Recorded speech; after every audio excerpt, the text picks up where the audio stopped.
What's up, guys? Chris Brown, otherwise known as Chain Stasis Wellness, coming at you from Train Boston with something a little different today. Now, we all know Memorial Day is coming up on Monday. What you may not know, however, is that there's a fun workout associated with that day called the Murph. Now, the Murph is a workout popularized by CrossFit. It's trying to help remember a former Navy Lieutenant, Michael Murphy, who passed away doing his duty in Afghanistan in 2009. Now, this workout was one of his favorites. He titled it Body Armor, and it's something that a lot of people, not just CrossFitters, but a lot of people over the nation and maybe even the world have been doing for quite a while now. Now, one of the things about this workout is it can be very tough. A lot of people avoid it because maybe their knees hurt, maybe they feel like they can't handle it, but basically they feel like it's not super inclusive. What I'm trying to do today is to show you guys a way how you can participate for whatever reason you want. Maybe you want to help celebrate his life. Maybe you want to support other fellow veterans or people still serving now. Maybe you just want to work on your conditioning, get a good workout in on Monday when most of the gyms are closed. So let me explain for those of you who don't know or need a refresher on what the Murph workout is. So the Murph workout was titled Body Armor. So traditionally, Michael Murphy, he would take this body armor and put it on, work out with it on. So about 20-pound vest, okay? So traditionally, men will wear a 20-pound vest, women will wear 15, but oftentimes someone will wear nothing or they'll wear something lighter. Sometimes people go hardo and they go even heavier. What I suggest for most people is just, if you've never done the workout, don't wear any added weight. Now, the workout consists of a 1-mile run to start, and then in the middle, this is the weight training component, you're going to do 300 bodyweight squats, 200 push-ups, and 100 pull-ups. Then you end with another 1-mile run. Now that may sound a little daunting, and it might be too much for most people. Maybe your knees hurt, ankles hurt, hips hurt, back hurts, or you're just not very good at a lot of those exercises in general. So what my goal is today is to show you how to do this workout with a little different variations and to make it more palatable so you don't feel like you're excluded from doing the workout. You can do it right next to your buddy who maybe crushes these workouts every single year and not feel like you're missing out. So let's break it down. The first thing I think people have trouble with is how you break down those numbers. So that sounds like a ton, 300 squats, right? 100 pull-ups, wow, that's a lot. So I tell people, break these down into mini cycles or mini circuits, okay? I say you probably want to do 15 squats, then you want to do 10 push-ups, and then you want to do 5 pull-ups. Do 2 rounds of that, no breaks really, that's a block. If you do that for 10 rounds, you're going to get there, okay? That's going to be the whole of the workout.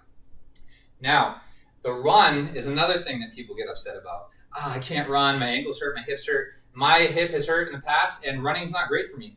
So what I tell people is you do have options. If you have other cardio machines, first look to those.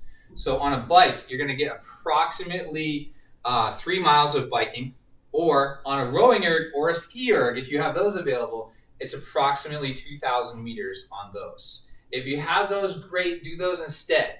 Honestly, you could do bike on the front half, row on the second half, vice versa, or if it's just too much volume of running, run for half of it and then get on the bike for the other half of it. It could be even harder. So it's not really taking you down a notch, it's just making it slightly different. Maybe your quads are smoked and you don't want to bike, etc. Just pick one, do it. It doesn't matter that much. You don't have to compete with other CrossFitters nationally, okay? Beyond that, sometimes people can't do pull-ups. They really can't even do assisted pull-ups with a band or with a machine. Or it's just too daunting, something hurts maybe. So I tell people it's okay, you can modify these things. Now, if you have free weights, a good thing to do is use your free weights instead. I'm going to show you real quick what we can do instead of them. So if you have a hard time with squatting, I tell people, hey, a deadlift, that's a hell of a workout. It's a really good exercise. It's still for lower body. Probably more people need posterior chain than they do anterior chain anyways. So find some weights for some sort of deadlift. My numbers would be 40% of your 1RM, but if you can't do that, you don't know what your 1 repetition max is, or you don't have that kind of weight available, just find some weight and hinge with it. I got these 2 8-pound dumbbells, probably not heavy enough for a lot of you, but anything is better than nothing, okay? So you just replace these numbers 1 for 1, you're still doing 300 of them. So if you're doing 300 of these, 40% is the highest you want to go. So make sure it's kind of light, especially your first time doing it. Okay, so you can do either a traditional Romanian deadlift with just a hip hinge. Okay, this is what it looks like from the front. Or you can do more of a regular deadlift where your knees bend. Okay, if you have a barbell or a trap bar or kettlebells, great. If you got dumbbells like this, great. It doesn't really matter. You bang out your 15 at 40%, then you move on. You can do regular push-ups, or you can do push-ups off an elevated surface like a chair or a bench. Okay, you bang out the same number I said before of push-ups, you can do them off the floor. If you can't do that and you have dumbbells, grab some kind of dumbbells, go to the floor or a bench. Same amount with 40%. That's great. Doesn't really matter. You could even do an overhead press like this, okay? Whatever works. They're pretty similar in intensity. Obviously, you won't be doing as much weight shoulder press as you would bench press. So if your weights aren't that heavy, shoulder press is going to be a little bit more of a challenge. The last thing on that list is a pull-up. This is where it gets tough. If you can't do pull-ups or assisted pull-ups either because you're not strong enough or you don't have a pull-up bar, you can find weights, dumbbells of any sort, and do a bent over row. Okay? I would say double the repetitions for this, so 200 overall. So instead of 5 reps each round twice, you're going to do 10 reps each round twice. Okay? If your low back kicks in, you have a low back that gets cranky real easily, go into a staggered stance. Okay? That puts the load in your hips more. You could even, conversely, you could even do it one arm at a time here, like so. All right? If you have bands available, utilize those bands. Step on those bands. Bend over, grab low. Same thing, all right?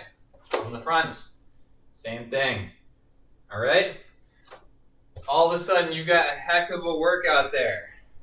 Now, say you don't have any cardio implements and you can't run, you can't swim, you can't do anything of that sort.